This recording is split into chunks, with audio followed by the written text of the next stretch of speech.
Why did Call of Duty decide to kill off one of its most promising game modes, DMZ? DMZ was a game mode that quickly became a fan favourite after its introduction in 2022. It wasn't just another run and gun experience, it was a different, fresh take on a Call of Duty formula that had been getting stale for some time. But now it seems like DMZ is a thing of the past, so what exactly made DMZ so popular in the first place, and why did Call of Duty stop supporting it? DMZ brought something new to the table. It combined the intense high-octane action that Call of Duty is known for with elements of strategy, risk, and reward. It was an extraction shooter at its core, where players would drop into the map, gather loot, complete objectives, and then extract safely, all while fending off other enemy players and AI controlled opponents. The appeal of DMZ was its unpredictability. Each match was a new experience. You never knew what you were going to face, and the stakes were high. If you got greedy or made the wrong move, you could lose everything. That thrill of going in with limited gear and coming out with high value loot made DMZ incredibly addictive for players who crave more than just fast-paced multiplayer action. But as much as players loved DMZ, it didn't take long for the cracks to start to show. Updates became less frequent and new content for the mode started to dry up. The excitement began to fade as players noticed that the developers were focusing more on other parts of the game,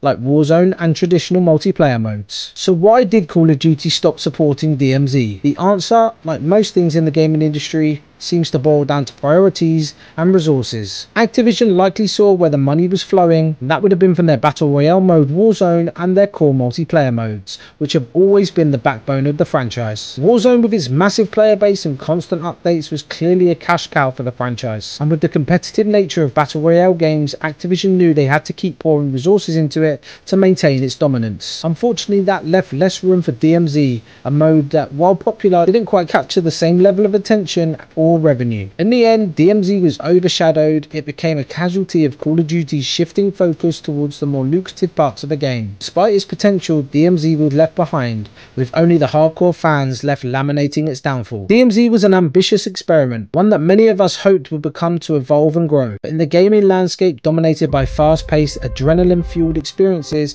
and the chase for the next big thing, DMZ couldn't compete with the juggernaut that Warzone and traditional multiplayer have become. So what's the takeaway here? Well, it's a reminder that every great idea survives in the competitive world of gaming. Sometimes even the best modes don't get the support they need to thrive. But that doesn't mean we can't look back and appreciate what DMZ brought to the table. A unique, high-stakes experience that will be remembered by those who loved it. Thanks for watching, and if you enjoyed this deep dive into the rise and fall of DMZ, don't forget to hit that like button, subscribe for more content, and share your thoughts in the comments below. Do you think DMZ should have been saved, or was it time to move on? Do you think it'll ever make a return? I'd love to hear your opinions, and I'll see you guys in a twinkle.